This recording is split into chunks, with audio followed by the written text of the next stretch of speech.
Yo voy a empezar, digamos, voy a hacer una exposición centrada en el currículo de las maestras de educación inicial. Yo lo pensé mucho, yo creo que va a ser interesante, espero que lo sea para ustedes, sobre todo que son como tan jóvenes. Entonces un poco que tengamos como una panorámica un poquito de lo que ha sido la educación de la primera infancia en el país, muy corta, ¿no? Muy sucinta, además haciendo la claridad que yo no soy investigadora. ¿Sí se puede? Bueno, no soy historiadora, pero bueno, siempre me ha inquietado, siempre como que me pregunto, ¿y esto de dónde viene? Y entonces ahí centro mi presentación. Yo últimamente hago mucho énfasis en que soy licenciada en educación primaria porque he descubierto no, por dos cosas fundamentales. Digamos, soy licenciada en educación primaria y mi ejercicio de maestra fue de maestra de primaria. Y hay dos cosas que me han incidido mucho para la educación inicial, siento yo. La primera es decir que mi posición acerca de la educación inicial no es ni irresponsable ni ingenua. O sea, yo sé lo que los niños tienen que aprender durante su etapa, digamos, escolar. Yo enseñaba a leer y a escribir, maestra de, bueno, de tercero de primaria, de quinto, de cuarto, bueno. Tampoco fueron muchos años, pero sí estuve en la escuela y en todas las escuelas. Escuela pública, escuela privada, escuela de élite.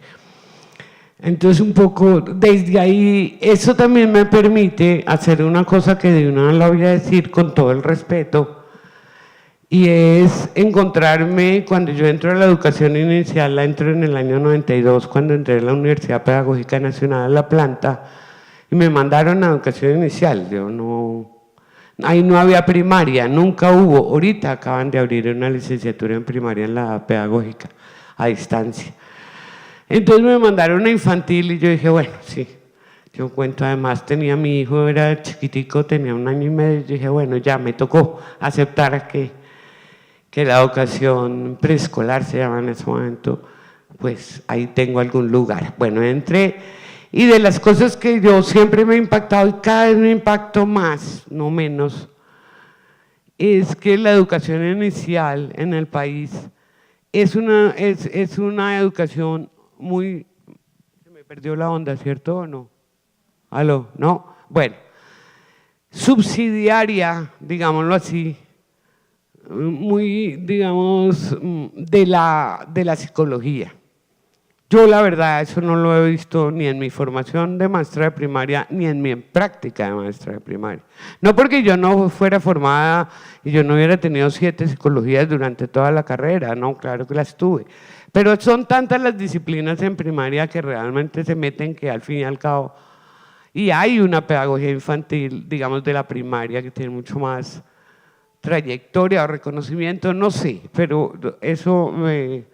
Entonces decir eso que molesta mucho y ustedes me lo van a oír y me van a disculpar, es tal vez de las cosas que me permite, así como decía Sara, o me ha permitido, creo yo, pararme como desde algún lado a decir, oiga, no, es que la pedagogía infantil no es aplicación de la psicología. ¿Sí? La pedagogía infantil se piensa desde otro lado. No que no necesite la psicología, ¿quién lo va a negar? Pero no es una subsidiaria, no es que somos los prácticos de los psicólogos. No somos los prácticos de los psicólogos. Tenemos otra mirada de lo que es la infancia y es la mirada de la educación. Bueno, con esta introducción, entonces… voy a hablar, ¿por qué voy a hablar del campo del currículo? El concepto de currículo llega a Colombia en la década de los 70, dentro de todo digamos, la generalización de la tecnología educativa que se dio en América Latina, y a Colombia llega muy fuerte en la década del 70, digamos, con esta mirada de la tecnología educativa desde el análisis experimental de la conducta. No, me perdí, no es que me siento. Bueno, es que siento que se va la voz. Desde el conductismo, llamémoslo así, muy elegantemente se llama el análisis experimental de la conducta. Sin embargo, digamos, con toda la crítica, porque siempre ustedes van a oír, uy, en los 70 llegaba la línea de tecnología educativa de Estados Unidos, cosa que fue totalmente cierta, pero digamos que aquí en el país no fue, digamos, llegó con resistencias desde que llegó. De hecho, el padre, el profesor Vasco, que estaba en la época en el ministerio, va a decir, siempre hubo en el ministerio asesores y profesionales que venían de otras corrientes y que estuvieron, digamos, haciendo los currículos de esa época, que fueron los primeros currículos que se hicieron en el país, que se llamaron currículos, que teníamos una posición, digamos, desde un punto de vista mucho más. Vasco es abiertamente una persona que viene de toda la corriente piagetiana y él era colega, yo iba a decir alumno, pero no sé, de Federici. Y entonces ellos eran, digamos, venían de otra corriente y en ese sentido, toda esa entrada de la tecnología educativa, sea lo que sea, digamos, no, entró con ese debate, aquí existió el debate. De hecho, Vasco va a decir, al final se optó por poner en paralelo los 4 modelos en conflicto para el tema del aprendizaje para que los maestros se escogieran el que más les convendría, el modelo de Piaget, el modelo de Skinner, el modelo de Bandura y el modelo de Gagné. Yo creo que muchas de ustedes, a duras penas, Piaget y Skinner, muy encima, Bandura, no sé si lo conozco también muy conductista desde otra línea, y Gagné, pues pura tecnología educativa. Esos autores, pero bueno, un poco como para mostrar que sea lo que sea, los debates siempre han existido. Sin embargo, el campo del currículo, según Díaz Barriga, si bien es un concepto que nace en los Estados Unidos, yo diría anglosajón, pero bueno, Díaz Barriga es una autoridad, nace, digamos, con 2 perspectivas. Una primera perspectiva que dice que es la de Dewey, que es entender el currículo como todas las experiencias que pasan en la escuela. Dewey tiene un libro que se llama El niño y el currículo, que aquí lo tradujeron El niño y el programa escolar, pero el original libro en inglés se llama El niño y el currículo. Estamos hablando de principios del siglo XX. Y la otra, sí, más ligada a la tecnología educativa, al conductismo, digamos que es la que se generaliza en América Latina. Sin embargo, en la década de los 80, y a esa me adhiero yo, digámoslo así, resurge una perspectiva de experiencia, resurge una perspectiva de mirar a la escuela con una complejidad mayor, entran la sociología, otros campos, la antropología, ayudar a mirar a la escuela y digamos generalizamos la palabra currículo como todas las experiencias que pasan en la escuela, llamémoslo así. De hecho, a mí yo trabajo mucho, me gustó mucho esta definición de currículo de Jimeno Sacristán, en donde se plantea que el currículo es una concurrencia de prácticas donde hay un currículo prescrito, que es el que hacen, digamos, los organismos estatales, un currículo diseñado, ojo, a mi modo de ver el más fuerte, creado y consultado por profesores y alumnos, y está en los libros de texto y en los materiales educativos. Un currículo organizado, que es el que hacen las instituciones educativas, llamémoslo así, en colegio en general, o la universidad. Mire, hoy hablamos aquí de currículo de la universidad. El currículo en la acción, que ya es el currículo digamos, que reconstruyen los maestros en las aulas de clase, y el currículo evaluado. O sea, currículos hay muchos. A eso me voy a referir a algunos en algún momento, pero indudablemente voy a hacer una referencia fundamental a los currículos oficiales. Antes de empezar, quiero hacer un planteamiento rápido para decir que si uno mira la historia del currículo de la educación inicial en los países occidentales, llamémoslo así para no meternos mucho, la educación de los niños de 0 a 6, digámoslo así, en instituciones educativas o en instituciones nace como una educación abiertamente asistencialista para los pobres. Inclusive creo que no hay muchos estudios, hay muchos estudios históricos en España, en muchos países, de las primeras instituciones donde fueron los niños a partir del siglo XVIII, los niños, digamos, de los hijos de los pobres, directamente dirigía a eso. Hay muy poco estudio sobre qué pasaba con los niños de las clases medias, llamémoslo así, si es que podríamos hablar de clases medias, aunque pues sabemos que los niños de clases altas pues eran educados con tutores en casa, ¿no? Tutores o mandados, ¿no? Ahí está toda la historia. Pero bueno, hablemos de los de 0 a 6, entonces originalmente era fundamentalmente de carácter asistencial, o sea, comida, higiene y punto. A partir del siglo XVIII van a decir los historiadores finales del XVIII y XIX, principios, van a aparecer las primeras instituciones, siglo XIX, ya más educativas. Pero ¿cuál fue la lógica?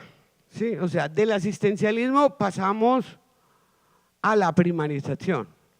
O sea, ¿qué hacemos con los niños? ¿Qué les enseñamos? Pues lo que le enseñamos a los grandes. Esa es como la lógica, que si uno la mira, tiene mucho sentido, digámoslo así, dentro de una lógica muy… De hecho, las escuelas inglesas, Wilders-Spine, bueno, va a ser, según los historiadores, Sanchidrián y Ruiz, va a ser fundamentalmente van a adaptar el currículo de la enseñanza primaria para los niños menores. Eso es de una generalidad increíble. Sí, cuando hubo la inauguración del 0 a siempre trajeron a todos los economistas mundiales así famosísimos y no tenían problema los economistas que no tenían ni idea de educación de decir, pero ¿cuál es el problema de la educación inicial? Simplemente le enseñamos a los niños de 3, pues lo que actualmente le enseñamos a los de 7. ¿Cuál problema puede haber? Y uno dice, Dios santo, de razón, ¿en manos de quién estamos? Bueno, entonces un poco para mostrar eso. Y solamente hasta inicios del 19 va a ser Froebel, con Froebel, pero también por ejemplo, en las escuelas maternales francesas, las que van a hacer un planteamiento, digamos, específico para los niños. Por ejemplo, leamos así, miremos la cita de Kierkegaard en las escuelas maternales francesas, que plantea la escuela maternal, que es, digamos, un avance a las salas de asilo asistenciales, que nosotros tuvimos salas de asilo, ¿no? Es más, todavía hay jardines que llaman salas de asilo. En Colombia sí, en Colombia mucho.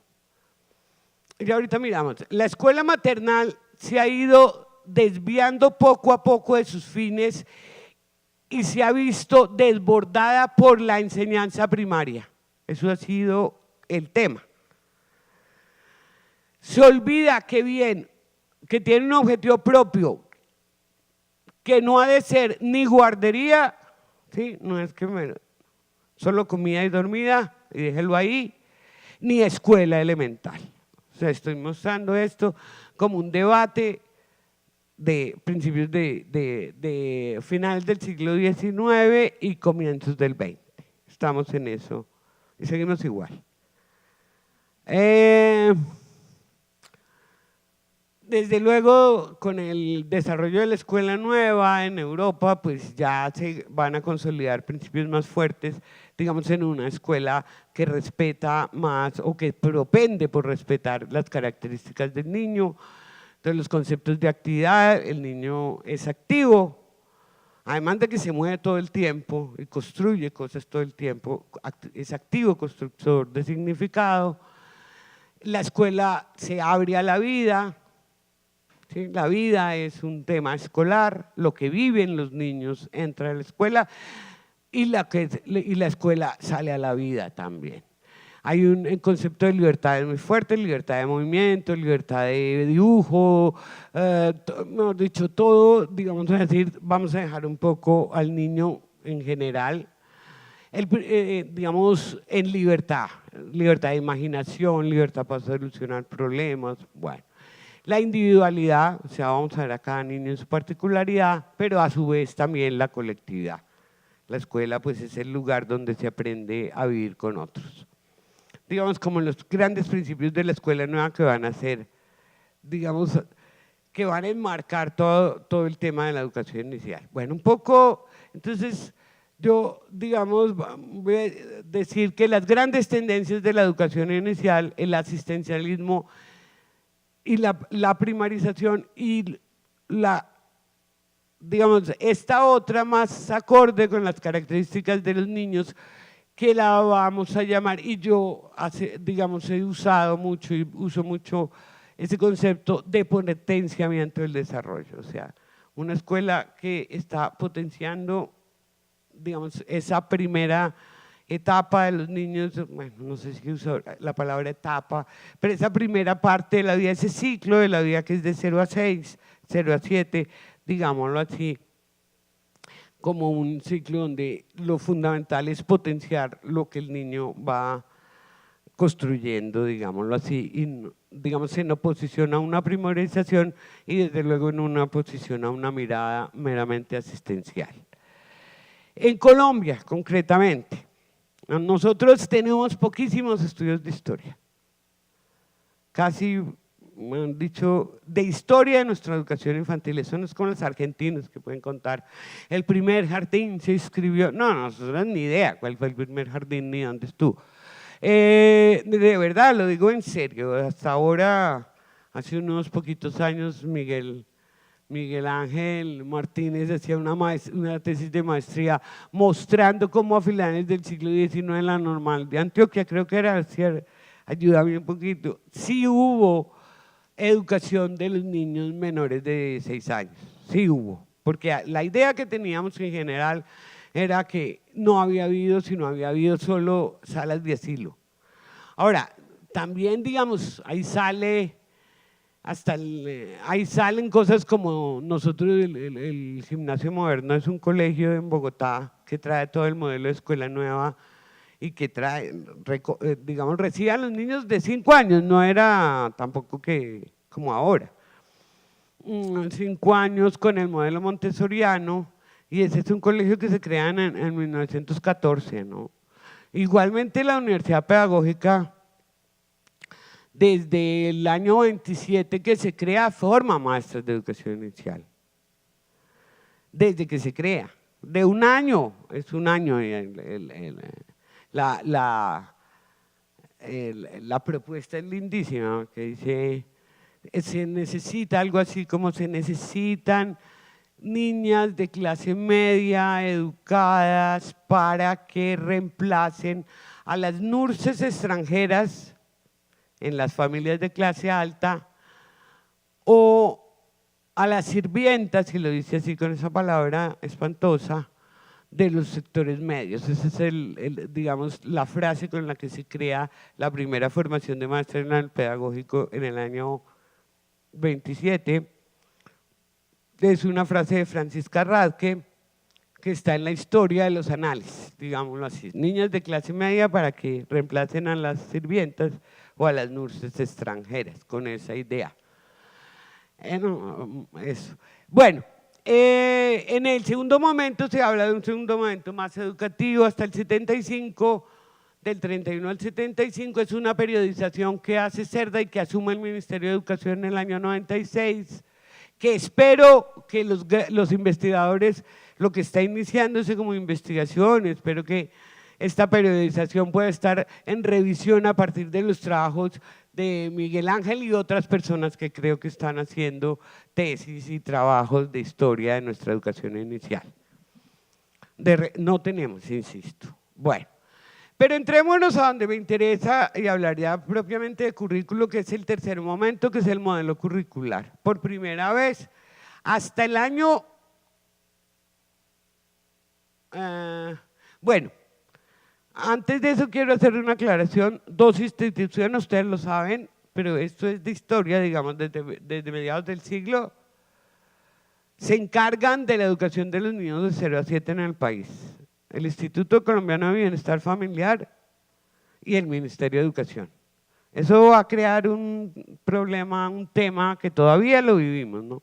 Porque desde ya va a haber una educación para pobres y una educación para sectores medios y sí, altos.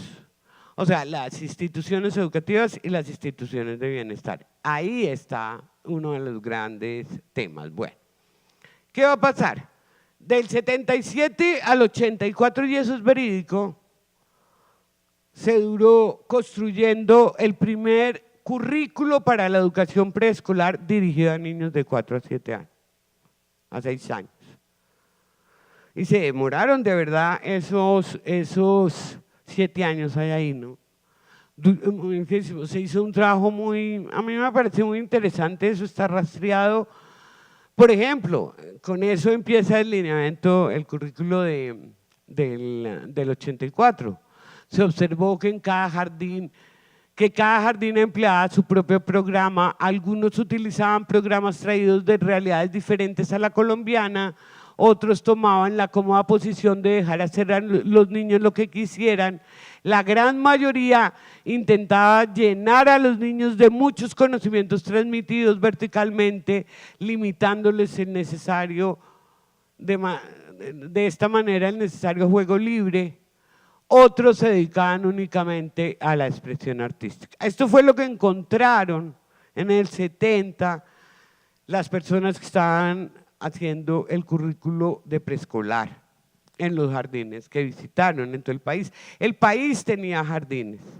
O sea, en el 64 se iniciaron los jardines, perdónenme acá, en el 62 se crearon 6 jardines nacionales y luego en el 71 se crearon 22 más, pero solo uno por departamento, uno por ciudad, uno por ciudad intermedia. Había unos jardines infantiles que era educación pública y el resto va a entrar por bienestar familiar.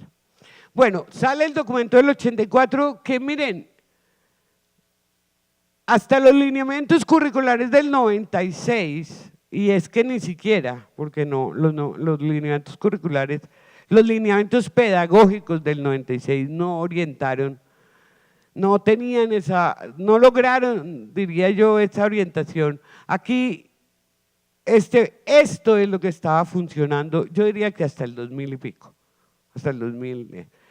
El planteamiento era 4 formas de trabajo: juego libre, unidad didáctica, actividad en grupo y el trabajo comunitario. Esas eran las 4 formas de trabajo. No tengo tiempo de leerlas, en todas se hizo el juego libre. Es una forma de trabajo en que el maestro dispone de diversos ambientes de juego y los niños deciden. La unidad didáctica es básicamente juego dirigido, en todas partes dice que es juego. Las actividades del grupo son juego-trabajo, todo es juego. Lo que quiere decir que nada es juego. Esa es, digamos, con lo que se movieron los jardines infantiles en la década de los 80, en la década insisto, yo creo que hasta el 2000 entradito, se movieron además estaba todo el planteamiento de aspectos del desarrollo, aspecto perceptivo motriz, socioafectivo, del lenguaje, creativo, intelectual, las áreas, ciencias naturales, sociales, matemáticas, imagínate este revuelto tan estupendo. Y hasta horario, juego libre, actividad básica, unidad, o sea, los niños llegan a jugar, luego se trabaja la unidad que después se llamará unidades integradas y después una actividad de grupo y ya, paré de contar. ¿Qué pasa con el ICF?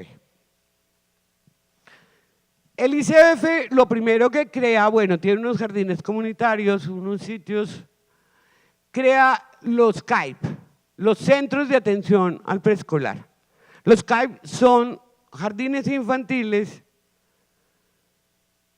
para los hijos de las madres trabajadoras, adscritos a las empresas. ¿Sí? El Banco Popular, yo me acuerdo cerca de mi casa había un jardín del Banco Popular y el ICF. Bueno, muchos jardines se crearon anexos, digamos, donde llegaban los hijos y pues desde luego los hijos y las hijas de los empleados de las empresas. Eso fue en el año 74, pero rápidamente empezaron a transformarse. En el 79 ya dejan de llamarse centros de atención al preescolar y empiezan a llamarse hogares infantiles, porque empieza a salir la norma de que el bienestar familiar tiene que darse prioritariamente a los niños más pobres, cosa que está bien, nadie, digamos, eso. Entonces empieza, digamos, un proceso de desmontar los CAIP. Muchos de los CAIP pasaron a ser hogares infantiles y va a aparecer en el año 87, pero ya ahí va a empezar los hogares comunitarios de bienestar, las madres comunitarias. O sea, si antes habíamos estado preocupados, digámoslo así, no preocupados no, digamos, pero el ministerio de alguna manera había hecho un lineamiento para los jardines privados, los niños de 4 a 6. Aquí, si bien bienestar tiene un planteamiento, en general bienestar siempre ha tenido un planteamiento menos escolarizante que el ministerio. Eso ha sido un debate a muerte, algún día lo tienen que investigar, documentar, eso es impresionante. O sea, el bienestar siempre ha dicho, un ministerio lo único que quiere es escolarizar a los niños, y el ministerio siempre ha dicho, bienestar lo único que le interesa es dar de comer y enseñar hábitos de aseo. Bueno, ahí no hay proyecto pedagógico, bueno, eso es todo un debate. Con la entrada, digamos, la generalización de las madres comunitarias y dejar de invertir en jardines para madres trabajadoras, pues la cosa sí, pues abiertamente, digamos, los niños son atendidos por las madres comunitarias y eso genera toda una, digamos, toda una reacción, sobre todo en la academia, ¿no? Uy, la academia dijo las cosas más tenaces. Yo creo, bueno, aprendí a creer que indudablemente el programa de hogares de bienestar era una cosa audaz, digamos, para atención a los niños, digamos, más pobres de la población. Realmente era audaz, realmente era dar de comer en un principio y un apoyo a las madres comunitarias y el trabajo en madres comunitarias yo creo que nadie lo puede negar, digamos, todo lo que se ha producido ahí. Pero rompe indudablemente, va generalizando esa idea que digo, hay una educación para pobres y una educación para ricos, o para clases medias y altas. Y lo tenemos metido en la cabeza. Sí, eso es impresionante. En los jardines de bienestar no se hace nada. Uy, pero en los colegios eso se hacen maravillas. O sea, y eso lo tenemos introyectado. Bueno, ¿qué pasa con bienestar? Voy a empezar después a mirar eso. Bienestar crea, digamos, a partir de que los CAIP desaparecen como programa, empieza a construir lo que se ha llamado proyecto pedagógico educativo comunitario. Y si les digo que en el 2000, que el currículo del 84 estaba vigente hasta el 2000, les digo que el proyecto pedagógico comunitario está vigente hasta el 2010. O sea, hasta que llega Cero a Siempre y empieza, digamos, a tratar de moverlo. ¿Por qué? Bueno, se crea, es un documento muy interesante, el proyecto pedagógico comunitario es un documento muy interesante, una apuesta bonita, pero como proyecto mismo que dice, este es un documento, así empieza diciendo más o menos, este es un documento para construir, nunca se siguió construyendo. Sale en el 91 y ahí quedó igualito, o sea, en el 2014, por X circunstancias, nosotros tuvimos que hacer dentro de un proyecto un concepto y nos mandaron exactamente el mismo que yo tenía archivado en mi biblioteca, el mismo documento, o sea, este es el documento más. Acuérdense ustedes, bueno, el tema de los momentos, la bienvenida, el momento de vamos a explorar, vamos a crear, vamos a jugar, vamos a comer, vamos a casa.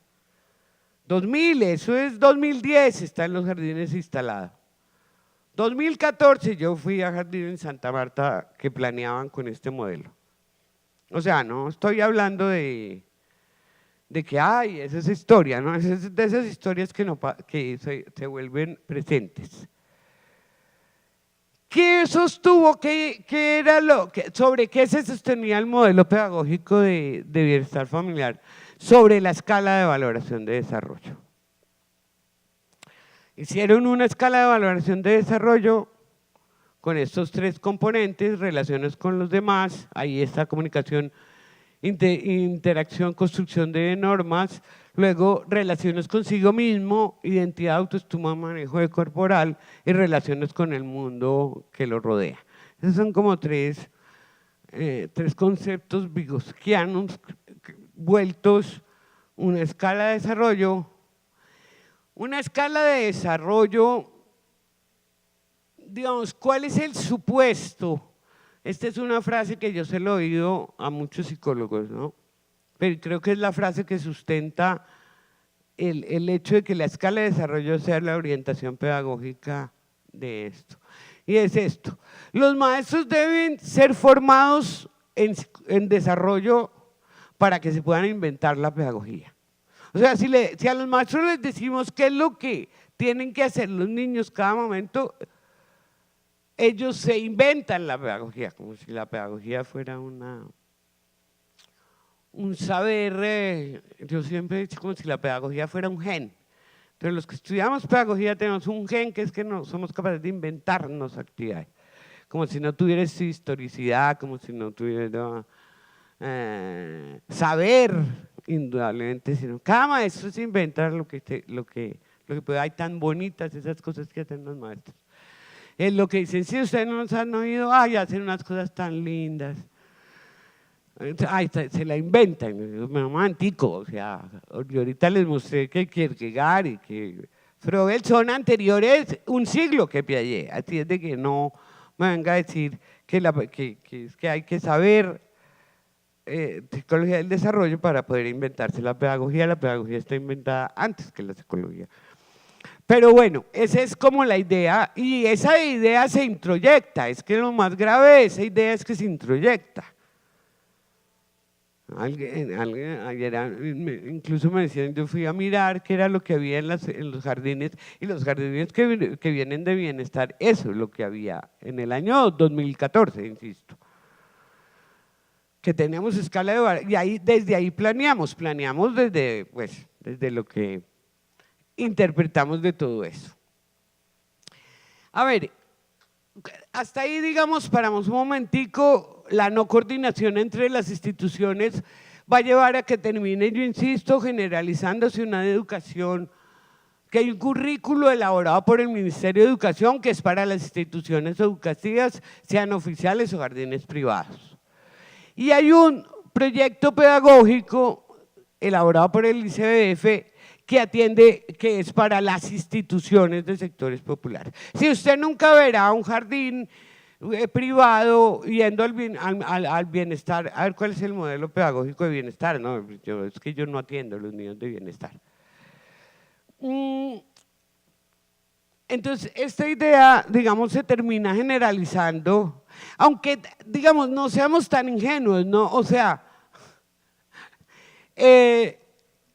las madres comunitarias van y compran las cartillas en San Victorino de Bogotá, sí, o sea, no seamos ingenuos, o sea, un poco eso digamos que se cruza, ¿no? No es que, no, las madres comunitarias uno puede ver, y yo, pues, digamos, lo digo con conocimiento de causa, de que voy y mire lo que yo hago, y pues ella tiene las 4 cartillas ahí desde donde hace su trabajo, digamos, todavía hace unos años. No es que no se toque, claro que se toca.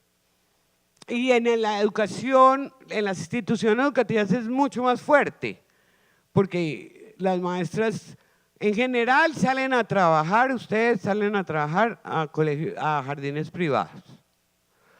Si tienen suerte, consiguen un trabajo en un jardín público, bien sea de bienestar, porque con todo y eso, con todas las condiciones paupérrimas, puede pagar más un jardín de bienestar, digamos, de lo que ahorita es un CDI, con todo y las condiciones, que un jardín privado de barrio, ¿o no? Sí, dolorosamente sí. Entonces van pasando de lo público a lo privado y van llevando como el modelo, y desde luego la ideología es que el modelo mejor es el de los modelos de los jardines privados. Eso es lo que pasa en Bogotá, digámoslo así. Yo lo generalizo porque no creo que aquí debe ser muy diferente, aunque no conozco mucho la realidad aquí. Bueno, a pesar de eso, en el 80 aparecen las licenciaturas en educación infantil en Bogotá. Antes eran técnicos, y luego en el 80 ya empiezan a aparecer las licenciaturas. Antes eran los que más estudiaban técnicos o normalistas en general. La educación infantil, digamos, ha recogido mucho de los normalistas bachilleres. Bueno, hay que hacer una cosa que yo creo que todavía es válida, todavía sigue siendo así, ¿no? Las maestras de las instituciones de bienestar no están en el sistema formal. Como tal, no están amparadas por las legislaciones del mismo. O sea, las maestras, si tú entras a trabajar a la Secretaría de Educación de Antioquia, a ti no te valen los 5 años en el jardín Pepito o en el jardín Principito. No te los vale. Como experiencia. Sí, te los felicitan, pero no te da puntos para salariales. Y creo que, ya que la veo, que lo mismo, bueno, no sé, pero lo mismo puede pasar con los jardines de secretaría, bueno, manejados, digamos, aquí que tengo a Ana, que trabajó muchos años en Colsubsidio, que dígame si no estoy diciendo que trabajar en los jardines de Colsubsidio es mucho más mejor que trabajar en el jardín Principito o en el jardín. Luego, a pesar de que esto es educación contratada, sea lo que sea, ahí hay unas mejores condiciones de lo que es la educación privada. Bueno, ¿qué pasa en los años 90 rápidamente? Yo creo que esa es una década perdida para la educación inicial, honestamente se los digo, perdida. Yo creo que, mejor dicho, claro, se crea el grado de transición y ahí se dedica todo el esfuerzo, el grado 0 y se dedicó el esfuerzo total allá. Pero los niños de 0 a 6 quedaron en manos de las instituciones de bienestar. Y yo insisto que ahí no pasó nada en la mayoría. O sea, Bienestar se dedicó a entregar todos los jardines y toda la atención de los niños a las empresas, pues a las instituciones privadas. A eso yo creo que se dedicó a eso y a capacitar madres comunitarias, no voy a negar. Pero no pasó nada más ahí. Se dedicaron a la educación general, salió la Ley General de Educación en el 2004, en el 96 salen los lineamientos curriculares donde después en el 98 va a salir el lineamiento de preescolar. salen los indicadores de logro para los 3 grados de preescolar que están en la ley, pero que hasta ahora no se han implementado. No, ¿quién ha implementado? O sea, Bogotá intentó, con Petro me perdonan, pero lo hizo, digamos, implementar los 3 grados de preescolar, pero pues llegó Peñalosa y ya, salieron los de 3 años y se quedó con los de 4, y creo que la intencionalidad en el país es como los de 4 en el sistema educativo, con todos los problemas que eso tiene. Pero digamos, los de 4 están empezando a llegar al sistema educativo. Pero la ley es del 96, o sea, se legisló para los colegios. Y acabaron con los jardines infantiles, por eso fue una maravilla. Claro, porque al sacar la resolución de que hay 3 grados de preescolar dentro de la educación formal, los jardines infantiles de barrio, les tocó cerrar, el 80% de jardines, el 50% de jardines cerrar. Pues porque si a los 3 los van a pasar para el colegio, nada que hacer, nada que hacer. O sea, la educación inicial quedó como, bueno, solo quedó la educación de las instituciones de bienestar.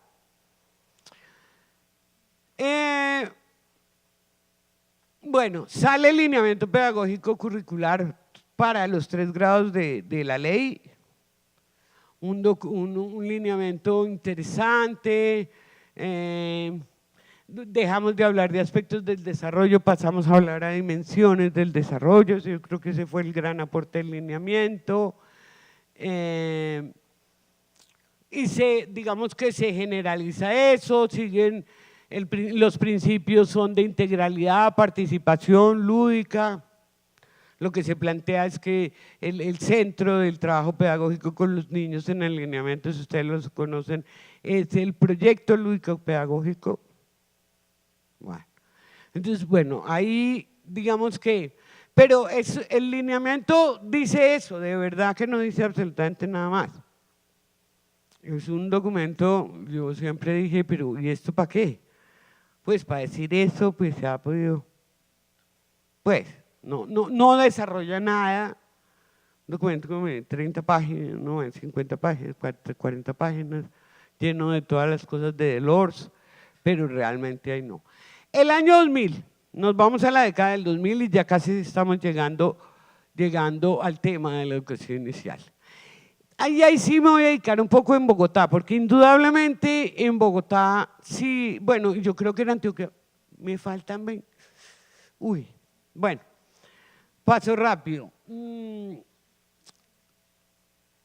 Bogotá, digamos, el SED, la Secretaría de Integración Social, que es la que tienen los niños, porque no sé si Antioquia, me disculpan ustedes, yo debía haber averiguado antes. Antioquia tiene una Secretaría de Integración Social, Sara, como un bienestar, digamos, de Medellín, digámoslo así, igual que maneja jardines y todo.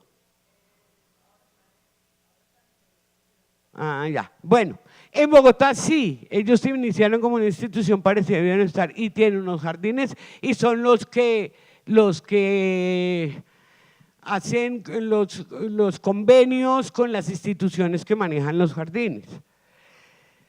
Pero en el 2003, y ahí sí voy a dar el crédito, siendo directora de Bienestar Social del distrito, Ángela María Robledo, se hace un primer documento pedagógico para la educación inicial, que va a ser la base, me perdonan, para toda la política de primera infancia de ahí en adelante.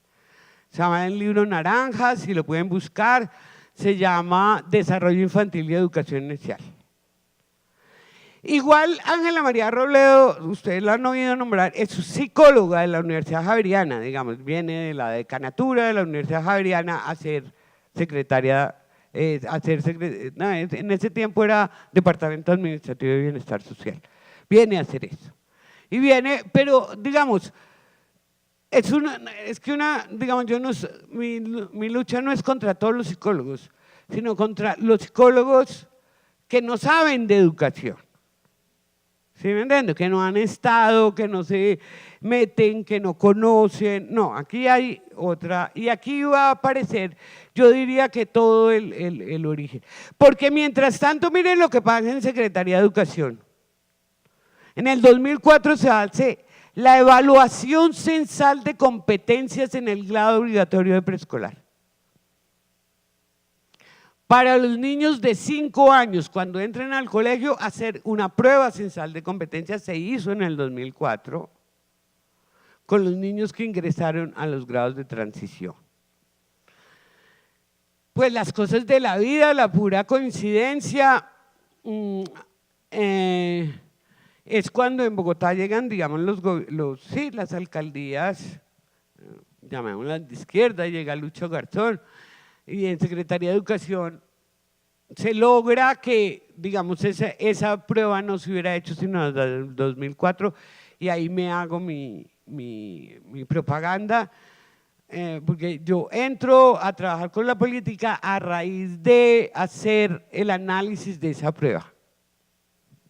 Yo no podía creerlo que uno se hiciera una prueba. Con el mismo argumento que hoy se están haciendo las cosas. Somos el primer país que hace pruebas de competencia para los niños de 5 años. Eso es la maravilla.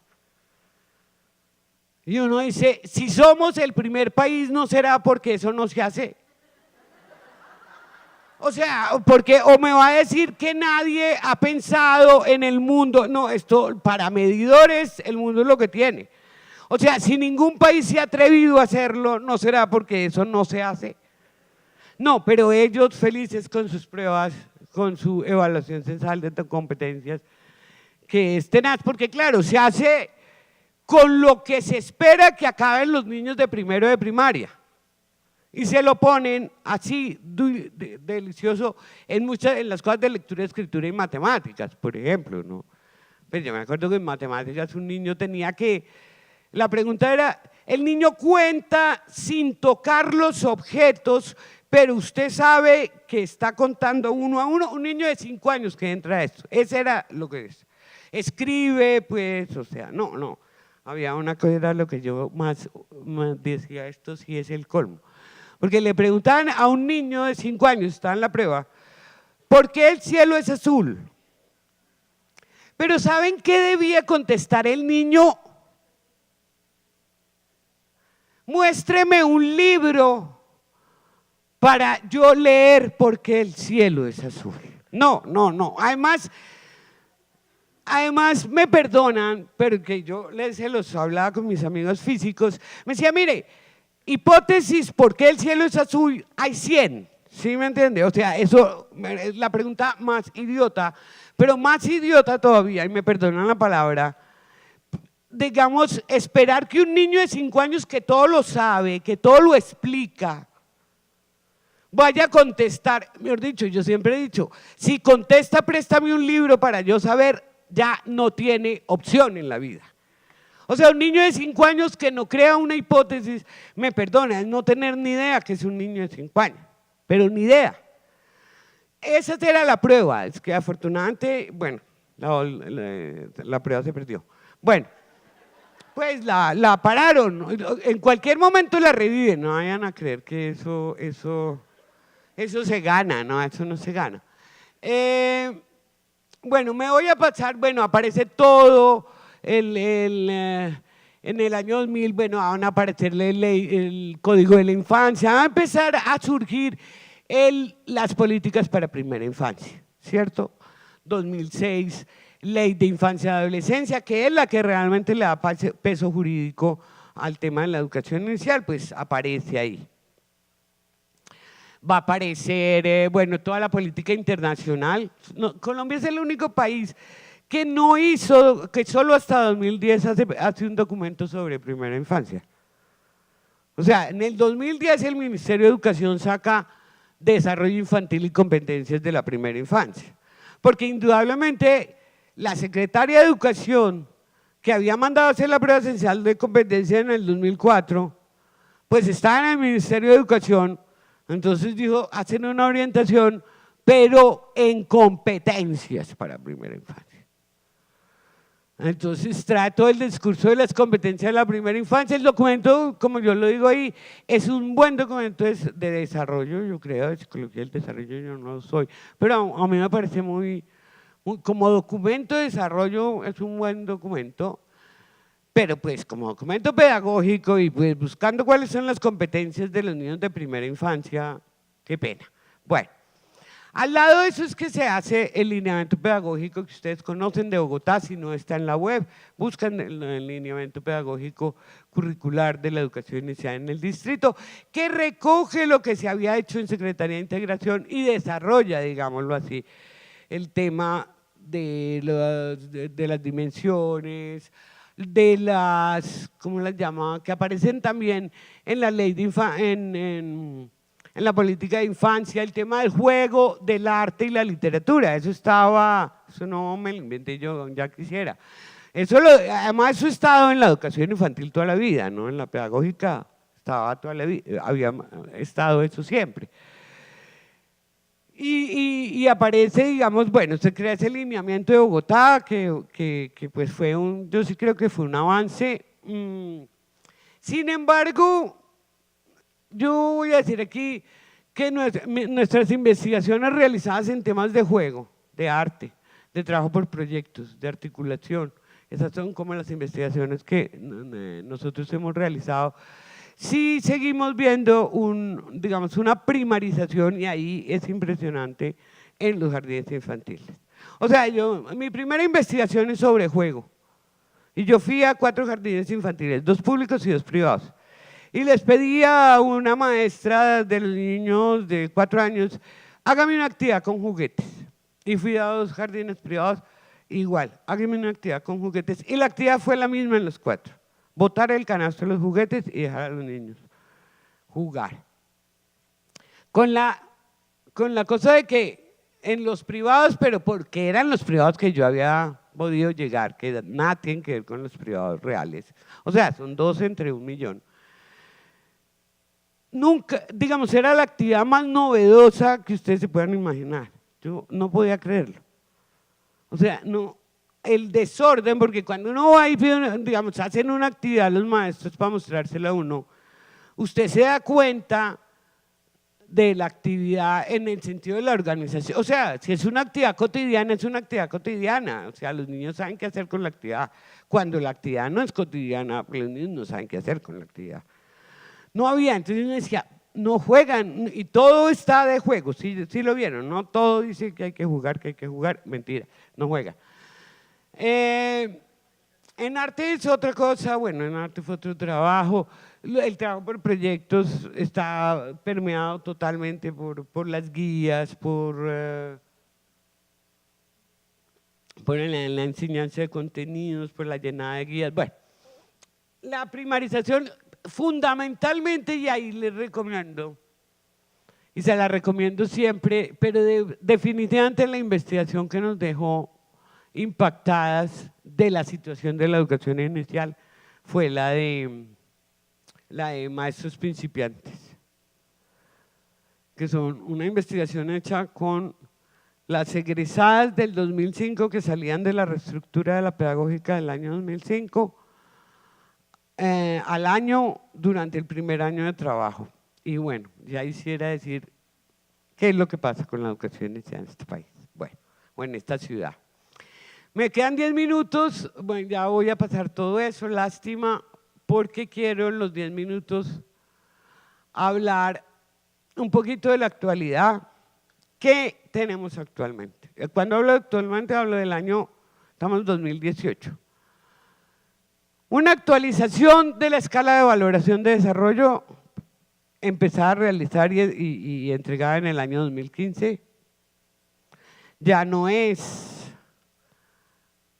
como dice, la escala, si bien la primera versión de la escala se implementó con el fin de orientar y planear acciones pedagógicas en beneficio de la población vinculada al Instituto de Bienestar Familiar, a raíz de la política de primera infancia, se actualiza porque se requieren herramientas de tamización que evalúen el desarrollo socioemocional de los niños y las niñas.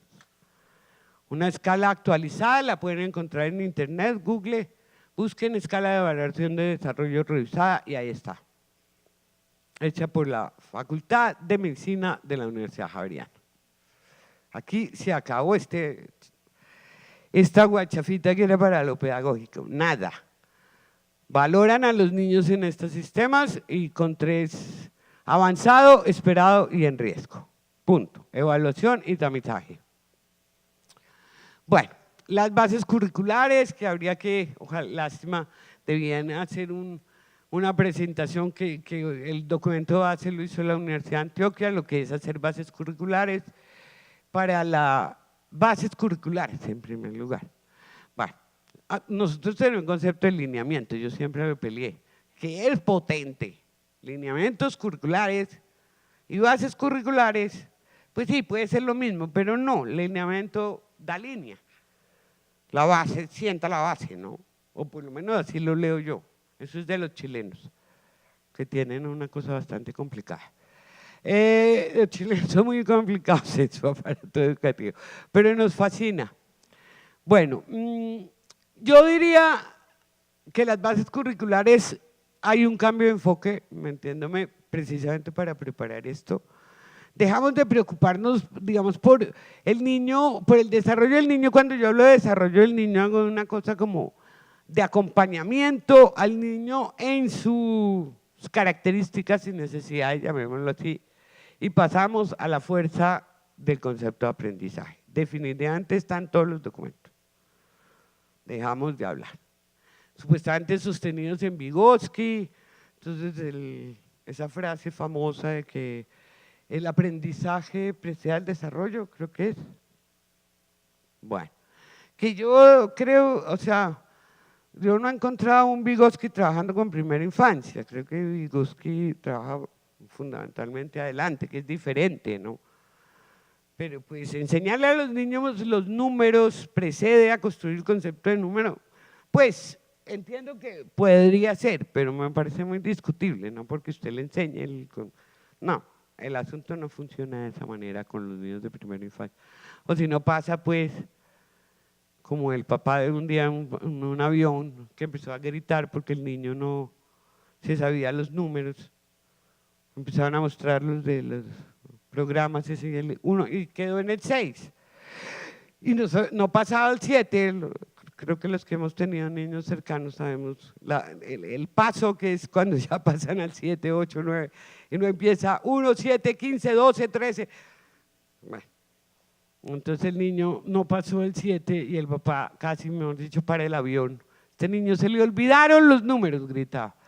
Y uno me podía decir, nunca se los ha sabido, señor, tranquilo, se los va a saber más tarde. Y la última que es esta, que es la prueba de, ¿cómo se llama? Medición de la calidad.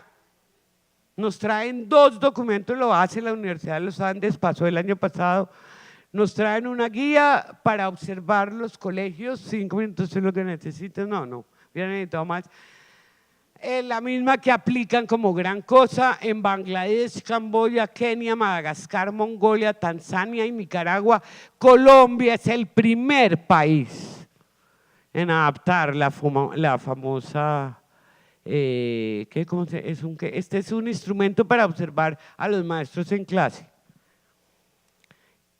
¿Qué contrastan con este instrumento de valoración de desarrollo que ni siquiera es el que acaba de crear la Javeriana, sino que nos lo mandan de los Estados Unidos directamente? Para mirar razonamiento lógico-matemático, lenguaje, desarrollo social, funciones de cultura y motricidad. ¿Qué más iban a mirar? Bueno, en eso estamos. Y pues ya cierro con, digamos, me tocó cerrar acá, porque quiero, digamos, en qué investigación estoy yo que, digamos, me pega muy bien con este afán de medición de los niños. Desde que yo entré a la política, yo digo, pero ¿cómo así? ¿Por qué van a medir a los niños? Pero hablen con las maestras. Ellas saben cómo están los niños, no se preocupen. No, pero ¿cómo se le ocurre? Bueno, empieza todo este debate. Y yo me he dado entonces a la tarea de hacer un trabajo, y este año, la verdad que casi más por, no sé, yo no estaba tan cercana en los 2 últimos años de la política, pasé el proyecto de investigación y es un poco 10. Bueno, sí, es que quiero mirar esto. Y es un poco lo que estamos haciendo. Cogimos 9 maestras de jardines y 9 de colegios, estos son de jardines, y les dijimos simplemente, porque es una investigación básica, llamémosla así, es la primera, entrégueme 10 niños suyos. Haga de cuenta que yo soy la maestra y hábleme de 10 niños de su lista. Coja la lista, cójalos para azar, coja los 10 primeros, los 10 últimos, los que quiera. Tratando de que no me escoja los que, digamos, sino que sean como al azar. Por eso 10 o 10 de la mitad. Y le voy a leer solamente dos porque no alcanzo a mano. Mira esta descripción, esta es de una maestra. Kevin cumple ahorita en octubre 4 años. Es un niño muy introvertido. Es un niño que vive en el barrio Santa Fe. Allá no es un pagadiario, pero es una casa donde vive muchísima gente. La mamá los cuida tanto que no le gusta que salgan de la habitación. Bueno, porque él sale, eso se ve todo en el inclinato. Kevin, de lo mismo introvertido, casi no actúa con los niños. Él muy poco lo que habla. Sí le gusta correr y yo lo hago correr y vamos a correr. Hay un niño que le fascina jugar fútbol y él se encarga de, son niños de 3, 4. No, 4, 3, 4. Le gusta jugar fútbol y él se encarga de que los demás niños jueguen fútbol y él arma los equipos. Hay otra niña del baile, bueno. A medida que nosotros vemos en los juegos de roles qué es lo que le gusta a cada niño, entonces nosotros vamos a activar eso y esto para que ella sea la líder en algo y motiven a los demás niños que se les dificulta como en el caso de Kevin. Pero ahora ya juega fútbol. Porque hay quien lo motive a jugar fútbol. Antes no lo veía mucho sonreír, pero ahora sí ya sonríe. No habla mucho, pero sí habla claro. Pero no se expresa con nadie. Por ejemplo, me dice, profesora, por favor, me ata el zapato, y yo le digo, ¿cómo, mi amor? ¿Qué? Sí, por favor, ¿qué? Porque yo le exijo que le dé fuerza al tono de voz. Pero él es que como que le da pena todo. La mamá de él es súper linda. Es una mamá que viene de la ciudad de Medellín, Antioquia, pero entonces ella todo le da miedo, pues de allá, esa ciudad, ella dice que hay mucho cambio, que ella le tocó, que la vida le dio un cambio. Allá ella vivía muy bien y aquí ya le tocó venir a vivir a este barrio donde dice que se ve de todo. Ella dice que allá también se ve de todo, pero que acá le toca a ella vivir, qué duro. Entonces se da cuenta. Bueno, ella, por ejemplo, como es paisita, nos trae allí cositas de allá y le enseñamos a los niños. El niño habla así todo paisita y pronuncia la S clarita y nosotros es a remedarlo. ¿Qué más te puedo hablar de ellos? Kevin es un niño muy especial, muy lindo. Sí, bueno, y ahí, bueno, yo traía 4, no era mucho. También hay unos así, ¿no? Carol Sofía es una niña muy atenta, siempre trabaja juiciosa, la capacidad de juego es lo que más le gusta, interactúa con sus compañeros, le encanta jugar, es una niña muy independiente. Bueno, está la otra, no se les voy a leer, esta es linda, esta es una niña que viene de Fusa. Bueno. Pero mi pregunta es esa, o sea, mi pregunta que yo hago es, las escalas de valoración de desarrollo, ¿desde dónde escuchan ese conocimiento que tienen las maestras de los niños que te lo da, ahí sí que la experiencia? Trabajamos con el concepto de saber de la experiencia y cada vez me encuentro más con que es un concepto potente, sobre todo para mostrar ese saber que tienen los maestros de los niños, porque es que cada maestra, así como es, cuando habla de un niño, habla del contacto que ella ha tenido con él, de lo que el niño la ha puesto a pensar. Hay una que es Dina que dice, este niño todas las noches me saca Yo llego a la casa a hablar con mi pareja y de este niño y de cómo el niño la pone a pensar a ella constantemente. O sea, si hay alguna relación de tú a tú, es con esto. Y nosotros, y la política preocupadísima por el tamizaje y por encontrar una prueba que, que mundialmente nos pueda comparar a todos los niños del mundo. No, hoy en día, en el siglo XXI, cuando todos sabemos que la particularidad y la subjetividad es muy complicada. Entonces estamos en esa, las categorías de análisis son tres hasta ahora, digamos, grandes categorías.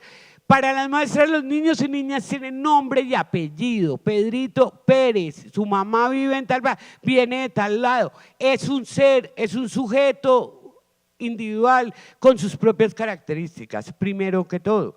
La mirada que ella hace de los niños es global y propende por un desarrollo integral. Claro, habla del lenguaje, de la matemática no se meten mucho, pero habla del lenguaje, de la motricidad, de que si comen o no comen, si les gustan las verduras o no. Lástima que no alcanzamos. Si se toma la sopa y para qué, o no se la toma, de eso hablan, porque es que la maestra sabe quién le gusta la sopa y quién no le gusta la sopa. Entonces, de esa particularidad de ese niño. Y una mirada de la maestra que, claro, se hace desde lo que es ella, ¿sí? O sea, uno dice, esta pone énfasis en esto, esta pone énfasis en esto. Pero fundamentalmente, ¿dónde se valora este saber de las maestras? Valora no, es que no es de valorar, es que es de escuchar. Digamos, solamente un diálogo verdadero entre los diversos especialistas en el que se valoren los diversos saberes podrá permitir un mejor trabajo de los niños y las niñas, digamos, que queramos. O sea, no, dejen de creer que se pueden hacer trabajos sin, digamos, valorar el saber que construyen las maestras, el saber de la experiencia, el saber pedagógico que construyen las maestras en el día a día de nuestro trabajo, que construimos los maestros de alguna manera, porque es un saber. Entonces, un poco en esos estamos difícil la entrada de la economía y de las grandes disciplinas, pues la mirada cognitiva de aprendizaje, porque un poco yo le decía ayer un poco a Sabe, bueno, y espero que este evento nos lo muestre un poquito más. Uno no está pidiendo que no lleguen, que lleguen todas las disciplinas que quieran, o sea, ¿sí me entiendes? Pero a pensar a los niños de primera infancia, no a traernos lo que traen para que nosotros, entre comillas, entonces veamos a ver cómo las adaptamos. No, si se quiere meter, métase aquí, váyase a las aulas de clase y hable de los niños de primera infancia desde los niños de primera infancia, desde sus posiciones de educación infantil. Bueno, como siempre uno nunca alcanza a decir muchas cosas, espero que no hubiera sido muy caótico, espero que hubiera logrado dar mi sueño que era dar como una panorámica de lo que nos falta, de lo que hemos construido en educación infantil, pero también de lo que nos falta y del papel que nos toca a nosotros pararnos con fuerza a decir, a ver, ¿usted cuántas veces ha estado en Santa clase? ¿Usted sabe que son 25 niños de 4 años? Ahí sí, un post que había en estos días en Facebook para terminar muy moderno. ¿Cómo era que decía? Influencia una maestra que sienta a 30 niños de 4 años. Yo completaría a leerle un cuento. El resto, usted simplemente lo que tiene es un plan de datos, pero realmente fuerza una maestra que es capaz de contarle un cuento a 30 niños en un salón de clase. Bueno, gracias.